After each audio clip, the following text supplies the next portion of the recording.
Hello friends, angioplasty और bypass surgery में क्या ज़्यादा अच्छा है और क्यों, आज इसको डिस्कस करेंगे। वैसे तो ये काफ़ी सब्जेक्टिव क्वेश्चन है, हर व्यक्ति की चॉइसेस अलग होती है, हर पेशेंट में डिसीजन का स्ट्रैटेजी अलग होता है। डॉक्टर्स की चॉइस, पेशेंट के हिसाब से चॉइस, पेशेंट की ओवरऑल कंडीशन के हिसाब से चॉइस, कार्डियोलॉजिस्ट का चॉइस हर बार हर केस में अलग भी हो सकता है। तो आज डिस्कस करेंगे कि किस बेसिस पर डिसाइड होता है कि एंजियोप्लास्टी और बाईपास सर्जरी में क्या अच्छा है और पेशेंट को क्या चूज़ करना चाहिए। टॉपिक पर जाने से पहले जो लोग हमारे चैनल पर नए हैं उन्हें रिक्वेस्ट करूँगा चैनल को सब्सक्राइब करें, वीडियोस को लाइक और शेयर करें। एंजियोप्लास्टी बेसिकली एक स्ट्रैटेजी है जिसमें हृदय की नली को खोलने के लिए नली के अंदर से एक वायर पास किया जाता है जिसमें एक बलून फुलाया जाता है और अंदर एक स्प्रिंग लगा दिया जाता है जिससे नली का कचरा अंदर दब जाता है, क्रश हो जाता है, नली खुल जाती है। तो एंजियोप्लास्टी में बेसिकली सबसे बड़ा एडवांटेज ये है कि ये बगैर सर्जरी किया जा सकता है, इसमें कोई चीर-फाड़ करने की ज़रूरत नहीं है। एक सुई के बराबर एक पंचर किया जाता है, उसमें एक ट्यूब डाली जाती है। ये ट्यूब का डायमीटर नॉर्मली 2 मिलीमीटर के आसपास का रहता है और इसके अंदर से ये एक वायर को हम क्रॉस करके हार्ट के पास ले जाते हैं, वायर बलून करके स्प्रिंग कर देते हैं, नली खुल जाती है। रिजल्ट्स काफ़ी अच्छे हैं। तो बेसिकली एंजियोप्लास्टी का सबसे बड़ा एडवांटेज ये है कि ये बगैर चीर-फाड़ के, बड़े सर्जरी के बगैर ये किया जा सकता है और इसमें पेशेंट को कोई ज़्यादा प्रॉब्लम्स नहीं आती। लॉन्ग टर्म कोई स्कार या चीरा या टाका इसमें नहीं आता है। पेशेंट के लिए भी कन्वीनियंट है, 2-3 दिन में अपना जॉब चालू कर सकता है। ये कंपैरेटिवली थोड़ा हॉस्पिटल स्टे भी कम आता है।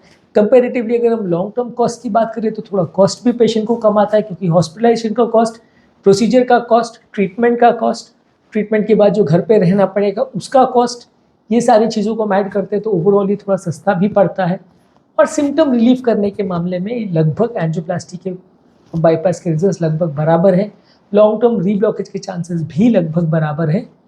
तो अगला क्वेश्चन ये उठता है कि अगर बहुत सारे इसमें फ़ायदे हैं तो नुकसान क्या है। नुकसान इसमें ये है कि अगर किसी को बहुत ज़्यादा ब्लॉकेजेस हैं, बहुत ज़्यादा नलियों में ब्लॉकेजेस हैं, बहुत फैली हुई बीमारी है, ब्लॉकेजेस बहुत हार्ड हैं, बहुत टेढ़े मेढ़े हैं, या कुछ टेक्निकल इश्यूज ऐसे हैं जहाँ पे स्टेंट रखने को जगह कम है, तो ये सारे केसेस में फिर बाईपास सर्जरी को प्रेफर किया जाता है। ज़्यादातर केस में जहाँ टेक्निकल फिजिबिलिटी नहीं है, मल्टीपल ब्लॉकेजेस हैं, डायबिटिक पेशेंट है, हार्ट फेलियर का पेशेंट है, तो वहाँ बाईपास सर्जरी को प्रेफर किया जाता है क्योंकि इसमें बाईपास सर्जरी में कंपेरेटिवली थोड़े रिजल्ट्स बेटर आते हैं और इस तरह के पेशेंट्स में लॉन्ग टर्म सारे ब्लॉकेजेस को एक बार अगर आप खोल दो तो पम्प फंक्शन में सुधार भी ज़्यादा बेटर आता है और लॉन्ग टर्म पेशेंट के सर्वाइवल के चांसेस भी बेटर रहते हैं। ऐसा स्टडीज़ ने शो किया है कि लॉन्ग टर्म दोबारा प्रोसीजर की ज़रूरत जो है एंजियोप्लास्टी वाले पेशेंट को ज़्यादा पड़ती है, बाईपास सर्जरी वाले पेशेंट को कम पड़ती है। हालांकि इसका रीज़न ये भी हो सकता है कि एंजियोप्लास्टी के पेशेंट में एक जगह पे अगर हम स्टेंट कर देते हैं तो दोबारा अगर कल को कोई दूसरी जगह पे नया ब्लॉकेज आता है या उसी जगह पे नया ब्लॉकेज आता है तो दोबारा स्टेंट किया जा सकता है। लेकिन बाईपास सर्जरी में भले बाईपास अगर बंद भी हो जाए या दोबारा तकलीफ भी आए तो ज़्यादातर रिपीट बाईपास सर्जरी पॉसिबल नहीं हो पाती है और बाईपास सर्जरी वाले केस में दोबारा से अगर हम स्टेंटिंग करने भी जाते हैं तो उसके भी रिजल्ट्स उतने अच्छे नहीं आते क्योंकि बाईपास के ग्राफ्ट में आप अगर आप स्टेंट भी डालो तो भी रिजल्ट अच्छा नहीं आएगा और अगर बाईपास के ग्राफ्ट के बदले आप खुद की नलियों में ये जो नेटिव वेसल जिसे बोलते हैं उसमें भी अगर स्टेंट डालो तो भी रिजल्ट उतना अच्छा नहीं आता। तो इसके लिए ज़्यादातर केसेस में दोबारा कोई भी प्रोसीजर बाईपास के बाद नहीं हो पाता। बहुत कम सिलेक्टेड केसेस में ही बाईपास रिपीट हो पाता है या उसमें एंजियोप्लास्टी हो पाती है, हार्डली 10% मान के चलिए। पर एंजियोप्लास्टी में ऐसा नहीं है। एंजियोप्लास्टी में क्या है, दोबारा तिबारा कितने बार भी आपको तकलीफ हो बार बार उसको किया जा सकता है, प्रोवाइडेड कि टेक्निकल कोई ऐसी प्रॉब्लम ना आ जाए जिसमें दोबारा ट्रीटमेंट पॉसिबल ना हो या पेशेंट को स्टेंट सूट नहीं हो रहा है, बार बार रीब्लॉकेज ही आ रहा है जहाँ पे फिर आपको बाईपास के लिए जाना पड़ता है, या पेशेंट को कोई ऐसा प्रॉब्लम है जिसकी वजह से एंजियोप्लास्टी कर नहीं सकते। मान लीजिए स्टेंट का प्रॉब्लम आ रहा है या खून पतला करने की जो मेडिसिन पेशेंट को दे रहे हैं उससे रिलेटेड पेशेंट को कोई साइड इफेक्ट्स वगैरह हो रहे हैं तो वहाँ पे पेशेंट में बाईपास सर्जरी को ज़्यादा प्रेफर करते हैं। बाईपास में सबसे बड़ा फ़ायदा यह है कि मल्टीपल ब्लॉकेजेस को आप एक बार में ओपन कर सकते हो, एक बार में उनको ट्रीटमेंट कर सकते हो। इसका पद्धति थोड़ा सा अलग है, इसमें नलियों के ब्लॉकेजेस को आप जाके खोलते नहीं हो। इसका बेसिक प्रिंसिपल ये है कि जिस तरह अगर सिटी में ट्रैफिक अगर होता है और हाईवे का आप ट्रैफिक को वहाँ नहीं ले जाना चाहते तो हाईवे टू हाईवे एक बाईपास रोड आप क्रिएट कर देते हो ताकि ट्रैफिक वहाँ से डाइवर्ट होकर हाईवे टू हाईवे निकल जाए, सिटी के अंदर ना आना पड़े। तो बाईपास का कॉन्सेप्ट भी वैसा है कि अगर एक जगह पे ब्लॉकेज है तो वहाँ पे ब्लड को अंदर से ना जाना पड़े, बाहर की बार एक दूसरे रास्ता आप क्रिएट कर देते हो ताकि एक सिरे से दूसरे सिरे में वो डायरेक्टली पहुँच जाए। और नली पे जो ब्लॉकेज है उसके पहले वाले पोर्शन से ब्लॉकेज के बाद वाले पोर्शन को आप कनेक्ट कर देते हो बाईपास चैनल के द्वारा, ताकि ब्लॉकेज के थ्रू ब्लड ना जाए, बाईपास चैनल से ब्लड चला जाए।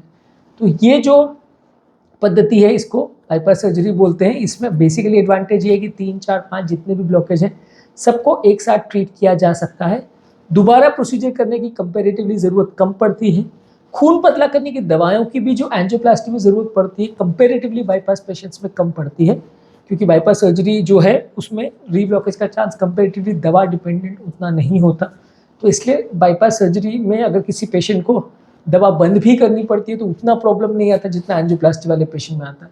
तो मान लीजिए अगर कोई ऐसा पेशेंट है जहां आप खून पतला करने की दवा ज़्यादा नहीं दे पा रहे हो, दवा से पेशेंट को साइड इफेक्ट हो रहा है, रिएक्शन हो रहा है, प्रॉब्लम हो रही है, तो वहाँ पर भी आप बाईपास को प्रेफर करते हो।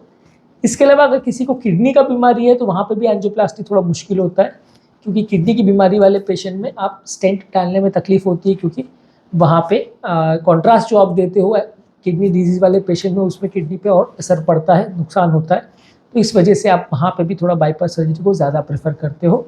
बाईपास के नुकसान ये है कि कंपैरेटिवली बड़ी सर्जरी है, ओपन हार्ट सर्जरी है, पेशेंट को अनकंफर्टेबल लगता है, हॉस्पिटल स्टे भी ज़्यादा होता है, वेंटिलेटर पे भी रखना पड़ता है, थोड़ा बहुत complication ratio bypass surgery angioplasty में दोनों में लगभग बराबर है, शायद बाईपास में थोड़ा ज़्यादा पड़ेगा 1-8%, लेकिन ओवरऑल थोड़ा बाईपास सर्जरी में डिसएडवांटेज रहता है कि पेशेंट को हॉस्पिटल ज़्यादा रखना पड़ता है, कॉस्ट ज़्यादा होता है, कॉम्प्लिकेशन रेशियो भी थोड़ा ज़्यादा होता है, और पेशेंट को प्रोसीजर के बाद बेड रेस्ट भी ज़्यादा करना पड़ता है। दोबारा करने के ट्रीटमेंट के कोई ऑप्शन ज़्यादा नहीं होते। मान लीजिए अगर दोबारा कोई नया ब्लॉकेज आता है या तकलीफ होती है, बाईपास कोई कारण से बंद हो जाता है, तो ज़्यादा कुछ ट्रीटमेंट आप पेशेंट को दोबारा ऑफर नहीं कर पाते।